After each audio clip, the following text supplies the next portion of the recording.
फरवरी 2023 में यूपी की राजधानी लखनऊ में होने वाली ग्लोबल इन्वेस्टर्स समिट को सफल बनाने के लिए यूपी की योगी सरकार हर संभव प्रयास कर रही है। योगी कैबिनेट के मंत्री अलग अलग समूह में दुनिया के बड़े बड़े देशों का दौरा कर रहे हैं और वहां के निवेशकों को ग्लोबल इन्वेस्टर्स मीट में इन्वेस्ट करने के लिए आमंत्रित भी किया जा रहा है। यूपी के पर्यटन मंत्री जयवीर सिंह जापान और कोरिया में इन्वेस्टर्स को आमंत्रित करने जा रहे हैं। जापान रवाना होने से पहले लखनऊ में हमारे संवाददाता अनिप त्रिपाठी ने कैबिनेट मंत्री जयवीर सिंह से खास बातचीत की।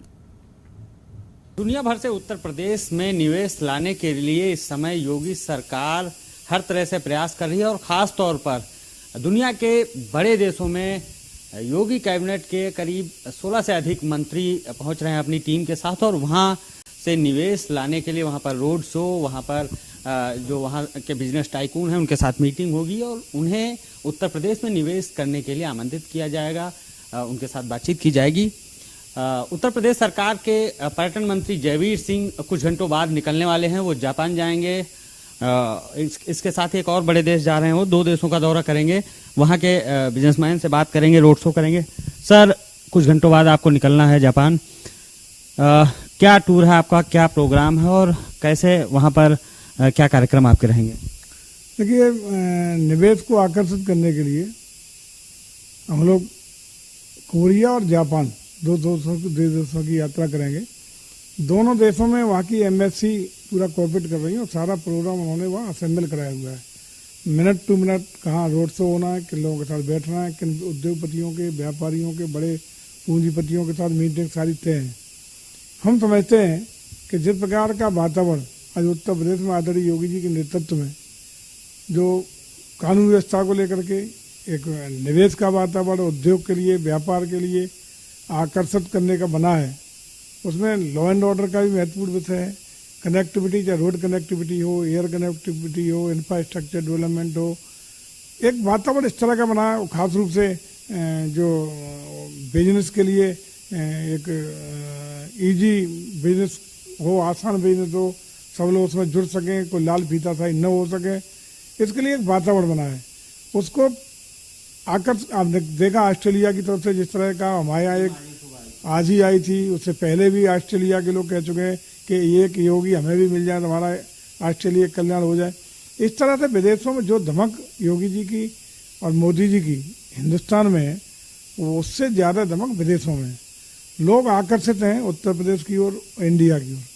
इंडिया की ओर आकर्षित होने का मतलब उत्तर प्रदेश का बताओ, चाहे बीमारू राज्य का दर्जा पहले हुआ करता था, आज एक ऐसे राज्य के रूप में है जो ग्रोथ इंजन बनने जा रहा है।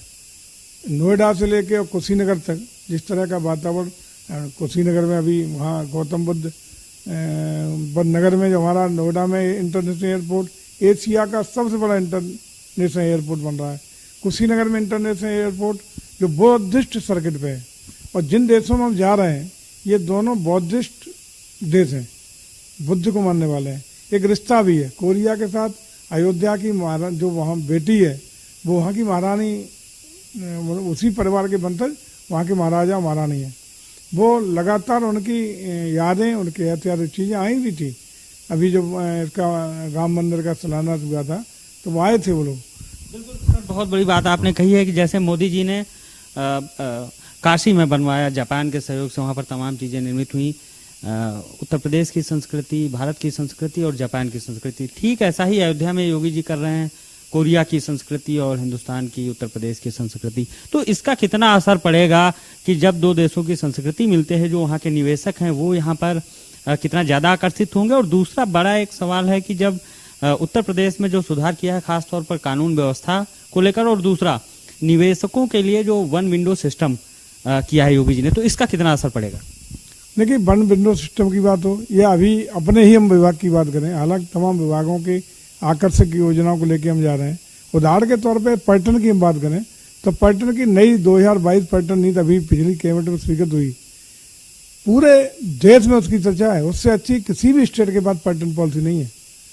उसमें हम लोगों ने निवेश को आकर्षित करने के लिए तमाम स्कीम्स 25% से लेकर के और stamp free registry, land use conversion का कोई शुल्क नहीं, इस तरह की तमाम उसमें हमारे जो अन्य जो नॉन चिन्हित क्षेत्र हैं उनमें अलग से एडिशनल 5% सब्सिडी, बहुत सारी इस तरह की हम लोगों ने इंसेंटिव दिए हैं कि जिसका लाभ लेते हुए जिसको अगर कोई भी निवेश करना चाहता है तो पहली पसंद उत्तर प्रदेश की होगी। ऐसी योजनाओं को लेके जा रहे हैं जिससे मुझे लगता है कि हम कोरिया और जापान, जहाँ हमारा बौद्धिक सर्किट है, यूपी एक बौद्धिक सर्किट है, शंखसार से लेके कपिल वस्तु तक, कुशीनगर से होते हुए ये तमाम ऐसे स्थान डेस्टिनेशन हमने बनाए जो सर्किट के रूप में जोड़ने का काम चल रहा है। यहाँ आकर और वहाँ हम पे लैंड बैंक है पर्यटन विभाग की खुद की, सरकारी रेट पर उपलब्ध कराई जाएगी। कोई भी निवेश से पहले चाहता है कि सुरक्षित वातावरण हो, सुरक्षित उसको गैर डिस्प्यूटेड जगह मिल जाए और वहाँ के रोजी रोजगार के लिए बच्चे हैं, मेहनती बच्चे मिल जाएं, उनकी फैक्ट्री और जो कार्यक्रम है उसमें वो योगदान कर सकें। यूपी में श्रमिक की कोई कमी नहीं, स्किल सर्विस की कोई कमी नहीं, लैंड बैंक का हमारे पास खुद का सरकार की अपनी व्यवस्था है। आकर्षण के लिए हम लोग उनको इंसेंटिव बहुत अच्छे अच्छे देने जा रहे हैं। व्यापार की तो सिंगल विंडो हमने कर रखा है कि एक विंडो पर निश्चित समय के समयावधि में सारे लाइसेंस एक ही विंडो पे उनको उपलब्ध कराएंगे। कहीं कोई किसी तरह की लाल फीता था या नहीं चलने देंगे। व्यापारिक रूप से कोई दिक्कत नहीं होगी। लॉ एंड ऑर्डर का विषय ऐसा होगा कि कोई छू नहीं सकता, व्यापार में निश्चित रूप से कोई चौथ वसूली या गुंडे नहीं कर सकता।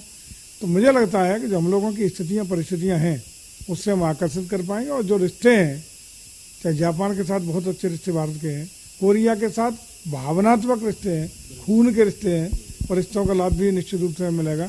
अयोध्या के साथ रिश्ता है और उस अयोध्या जो आज विश्व स्तरीय नगर बनने जा रहा है उससे नाता, और वहाँ की महारानी यहाँ आई हुई थी, निश्चित रूप से उसका लाभ भी हम लेंगे, निश्चित रूप से लाभ मिलेगा। और मैं समझता हूँ कि अच्छा खासा निवेश फरवरी 2023 में जो इन्वेस्टर समिट हमारा ग्लोबल स्तर पर होने जा रहा है उसमें बड़ा योगदान हम लोग लेके आएंगे। दोनों देशों से एक बड़ा निवेश आकर्षित होगा। सर, आखिरी सवाल है, क्या लगता है कि क्या लक्ष्य लेकर जा रहे हैं और क्या जो 10 लाख करोड़ का निवेश इस ग्लोबल इन्वेस्टर्स मीट में कराने का लक्ष्य सरकार ने रखा है, आपको लगता है कि पूरा हो जाएगा? निश्चित रूप से पूरा होगा। हम अकेले जो पर्यटन वाला जिस तरह की एक टारगेट लेके जा रहे हैं, जिस प्रकार से वहाँ की एमएससी के माध्यम से हम लोगों के सारे कार्यक्रम तय हुए हैं, रोड शो से लेके विभिन्न उद्योगपतियों के साथ बैठक, व्यापारियों के साथ बैठक, मिनट टू मिनट प्रोग्राम जो आया है और जिस तरह की प्राइमरी स्टेज पे कुछ अर्ली स्टेज की बातें भी हुई हैं, उससे हमें लगता है कि बहुत बड़ा निवेश हम इन 2 देशों से लाने में सफल होंगे। अगर यही क्रम है, अन्य देशों हमारे साथी मंत्री, डिप्टी सीएम वो भी गए हुए हैं, वो भी कुछ करेंगे। लेकिन जिस तरीके से इन 2 देशों से हमें संभावना है, हम लक्ष्य जो हमें दिया गया है उससे कहीं बहुत ज़्यादा हम लोगों को भरोसा है कि हम उसको लेके आएंगे। सर, एक सवाल छोटा सा और लेंगे। योगी जी भी जा रहे हैं, अमेरिका और ब्रिटेन का दौरा करेंगे, तो आप लोगों को, अब योगी जी पहली विदेश यात्रा कर रहे हैं तो एक उत्साह बनता है पूरी टीम में, पूरी कैबिनेट में, कितना उत्साह है? उत्साह जबरदस्त है। अब देखिए, उत्साह इस बात का है कि वहाँ माइनस में टेम्परेचर है कोरिया का, 1-2 डिग्री रहता है, 0 के आसपास जापान का भी है, तूफान का बीच बीच आता रहता है। लेकिन हम लोगों को पहले सब बता दिया गया है कि इन पे ये हिदायतें हैं, ये चीज़ साथ ले जानी चाहिए। एडवाइजरी एक मिल गई है, ये कपड़े, ये पहनने का, ये रहने का, ये मेडिसिन सारा किया गया। अब अगर हम लोगों को व्यक्ति लगाने तो हम लोग रिफ्यूज नहीं कर देते, लेकिन चूँकि प्रदेश को आगे बढ़ाना है, प्रदेश को बहुत आगे ले जाना है, प्रदेश को ग्रोथ का इंजन देश का बनाना है, उत्तर प्रदेश को बहुत तेज़ी के साथ हमें आगे ले जाना है, ऐसा राज्य बनाना है जो बीमारू राज्य जिसको कहा जाता था आज ग्रोथ इंजन बने, अग्रणी प्रदेश हमारा बने, हिंदुस्तान में हर क्षेत्र में सबसे आगे दिखाई पड़े। चूँकि संभावना है हमारे पास। अगर पर्यटन की बात कर लें, इको टूरिज्म के रूप में और खास रूप से वेलनेस टूरिज्म के रूप में नई संभावना इसलिए है कि मैं कोरोना काल के बाद अवेयरनेस हेल्थ के प्रति बहुत ज़्यादा आई है पूरे विश्व में, उसमें आकर्षण हम लोग दे रहे हैं। हम लोग हेरिटेज टूरिज्म में दे रहे हैं, हम लोग तमाम अन्य क्षेत्र, विलेज टूरिज्म में, हेरिटेज टूरिज्म में, हेल्थ टूरिज्म में, अनेक सर्किट, बौद्ध टूरिस्ट जहाँ है, इतनी संभावना है कि मैं समझता हूँ कि इन दोनों देशों से बहुत अच्छा होगा। और दुनिया के अन्य देश भी, जो हमारी अन्य टीमें गई हुई हैं, जहाँ ऑलरेडी मुख्यमंत्री जाने वाले हैं, वहाँ से भी बहुत निवेश आएगा।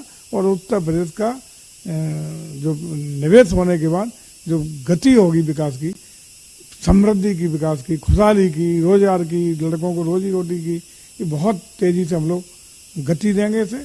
और खुशहाली की उत्तर प्रदेश होगा, समृद्धशाली उत्तर प्रदेश बनेगा। और अग्रणी उत्तर प्रदेश बनेगा, ऐसी हमारी मानना है, सपना है। और ये हम आदरणीय योगी जी और मोदी जी की डबल इंजन की सरकार इस लक्ष्य को पूरा ही नहीं करेगी, बल्कि अपेक्षा से ज्यादा प्रगति देने का काम करेगी। बहुत बहुत शुक्रिया सर बातचीत के लिए। आप थे उत्तर प्रदेश सरकार के कैबिनेट मंत्री जयवीर सिंह, जिन्होंने साफ कहा है कि कुछ घंटों बाद उन्हें निकलना है जापान और कोरिया की यात्रा पर निवेश के लिए। उत्तर प्रदेश में जो होने जा रही है ग्लोबल इन्वेस्टर्स मीट, उसमें निवेश आमंत्रित करने के लिए। लेकिन उत्साह है सिर्फ उनमें नहीं, पूरी जो कैबिनेट है, पूरी कैबिनेट में उत्साह है योगी आदित्यनाथ के नेतृत्व में। और उन्हें विश्वास है कि जो लक्ष्य रखा गया है उत्तर प्रदेश में निवेश का, उसे पूरा किया जाएगा और पूरे भारत में जो ग्रोथ का इंजन है उसे उत्तर प्रदेश बनाना है। खैर, देखना होगा कि इस इन्वेस्टर्स मीट में क्या लक्ष्य प्राप्त होता है और कितना निवेश उत्तर प्रदेश में आता है। लखनऊ से वीडियो जर्नलिस्ट गौरव के साथ अनूप त्रिपाठी, JK 24/7 न्यूज।